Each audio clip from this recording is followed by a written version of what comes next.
So family, welcome back, man. As if you didn't know I was coming back, because remember in the last video I said that I was dropping all these videos today, Christmas Eve to Christmas. Yup. So welcome back.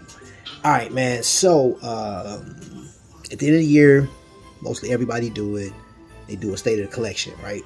So I have state of the collection, but it's like I just picked a few of the most worn, because unlike most collectors, I kind of, have a lot of watches. And mine, I mean, of course, they're all affordable, but I got a number of them. So I got them on the table. Let me see, 1, 2, 3. But the whole point behind this data collection is watches that I'm telling you, I stand by them. I think they're phenomenal to add to your collection, man. So if you see something in here that you like, leave it a comment and let me know. If you need like a link for it, I can send you to it, because actually there's 3 of them that you can't find, 4 that you can't find, but you'll see it. So let's start with the first one.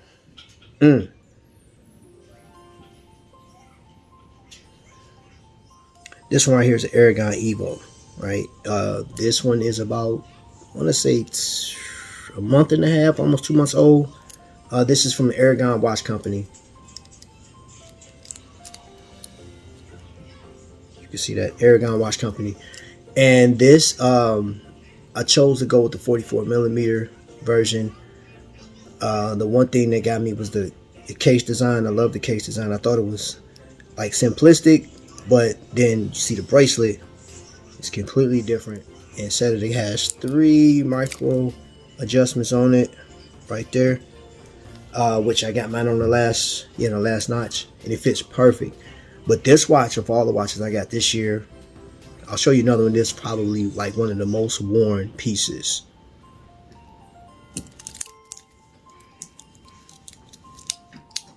And that's what it looks like on the wrist. Very comfortable, very doable. And I got this for around $200. Another one that I had this year is this Grand Diver from Pro Diver. This Grand Diver from Invicta. I said from Pro Diver. So you see that I know that is an eyesore for some people. I have no problem with that. I have no problem with the literature scripted on the on it. I can care less, man. Mirror polishing, gunmetal, but it's the black spinels and the numbers around it. This is number limited. It's a quartz movement. It's around the 5050C, I think it is. But one of my favorite pieces, man, all the way through. Now, I think the last time I saw this watch was on Amazon. It was $150, I think it was. Well worth it. Really nice watch, man. The only thing you have to do is just replace a battery. Very wearable. Next up is another number limited. Matter of fact, let's do this. Both of these are X-Wings, and the difference in the two is this is the original. This is an Imperius. That was the original company. Invicta actually purchased the Imperius company. And the story that I know about Imperius is the creator couldn't maintain the company, or I don't know, it didn't go off the way he wanted it. Who knows? I mean, Invicta got a hold of it. Maybe it's in one of their books that they're going to release later on in life. I'm not sure, but all I know is the design is funky. I like it. I like all of the different screws, the different layers to it. But this is both of these. This is number limited. This isn't. But you can't find this one unless you go to eBay. But I like both of these, and I've worn these a great deal. This one has sort of a matte type of dial. This one has mother of pearl. Love them. Nice pieces right here. Now the X-Wing, you can find this in different variations through Invicta, and every once in a while they'll do a remake. This one does not have the same movement. I think the current X-Wings Imperius X-Wings have the Z60 or the Ronda 515 in it. I know my man DK from SimucomReviews would definitely like this one. Hold up. Get a good look at this. Now, I've worn this. I actually wore this to an interview, and the guy that interviewed me said, That is a lot of watch, man. I love it. And did I take a chance by wearing this to an interview? Nope. I wanted them to see what type of person they were getting. And yes, it is loud, it is bold, it's royalty because it's purple, and it's an official purple label, Gladiator. I fancy this watch mostly because I actually received it from the first time I saw the watch. I liked it because I just like, man, you get a watch with a chain on it, dude, that's crazy. It's like Invicta, they went for it, and as far as I'm concerned, this is a hit. But this is another piece that I wore the mess out of as soon as I got it. I just wore it that whole week. I didn't even post on Instagram when I got this because I was like, okay, I got it. You know, you post your pictures, your watch pictures, watch it today, but it was like watch it a week. Actually 2 weeks. I wore this for 2 weeks. And I don't even have that much purple. I just wore black. It's a special one. This one is powered by a Salida 200. This one is not even in production anymore. But you see that rotor back there. This is an old school one. It has the Invicta rotor, but it's black, done in black. And you see the internals, man. The exhibition case shows the decoration back there. But this thing has about 3 carats of diamonds throughout this thing. Pave, it's all over the place. Hold on, let's get it. Better look at it. You don't want to look at my face. There you go. There you go. Look at that. Now the specialty about this watch, it's a diver, which is one of my favorites, but I dedicated this to my god baby, you know what I'm saying? So when I first met her, very first time, I wore this watch, and since she's been coming around, grandpa duties, feel me? Anyway, this was actually a gift from my wife, and well, our 20th anniversary, hence the diamond. Another piece, I said hands down, is award-winning. Fight me on it if you don't believe me, but this one right here is the Ripsaw.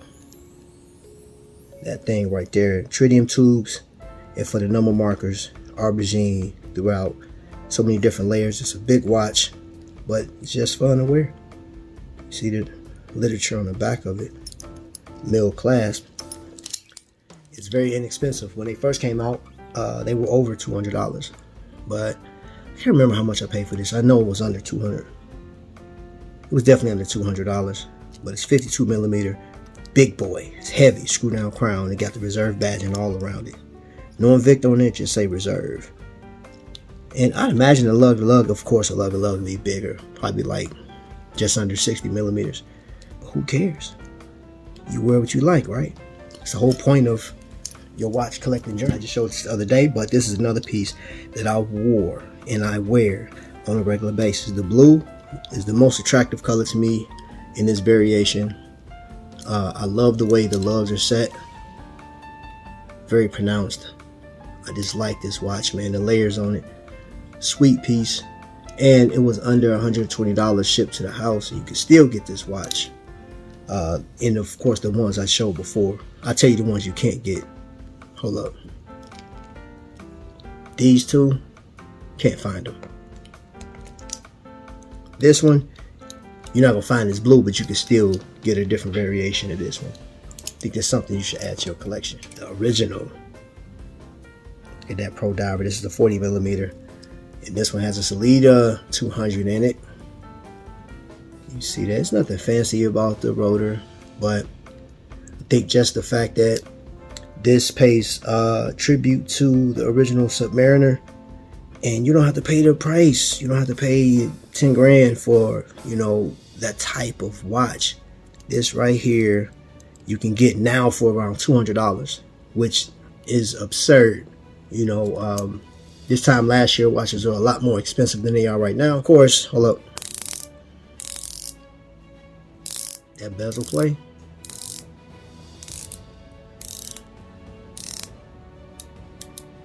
Phenomenal. And I actually paid less than $200. I want to say about $160 shipped, I believe, somewhere around there. Another, this right here, the Daytona homage. This is Speedway through Invicta. This has a Chinese movement in it, has a stamp clasp on it. Now, I like mill clasp, hands down. However, in this one, because I've wanted this watch, an automatic through Invicta company, for a long time, because you can't beat the price. That's the thing, you can't beat the price. These watches are on a whole different level. And you talk about the quality of it, man. Look how the case back is, and the screws, the rivets, and everything that goes. It's no rivets, but I just thought that sounded good. Anyway, screw down crown action, water resistance, sapphire crystal. This thing is thick. You see, hold on, let you see the thickness of it. It's a thick watch. You see, hold up, you see them scratches in it? You see this? Hold up. See that right there? I'll wear this watch, and these come up every once in a while. I don't think they can produce enough to get it out, because people recognize that this is a Daytona homage, right? And Invicta made an automatic 45 millimeter. Dude, for less than $200. And last but not least, to end this video, one of my personal favorites, my diver, my tungsten diver. Again, man, you saw this in the other video. I was talking about my man DK. He had this up for sale. I grabbed it. And that crown is so much different than any other crown in Invicta's lineup. This watch, man, this is one of those. Hold up, watch this. Yeah. Look at that prolage. Oh, man. Steel fiber. This watch right here, man, is one of my all-time favorites. One of my all-time favorites. So for 2022, I have collected a number of watches. And what you don't know I have is this. What's in that box? I actually unboxed this on a live last week. Was it my live or somebody else's? I don't know. If you weren't there, you'll never know. But anyway, family, I will see you on the next video. You know what I'm saying? Y'all stay tuned. I have got some other stuff coming up, man, here in a bit. All right, man. Y'all be blessed.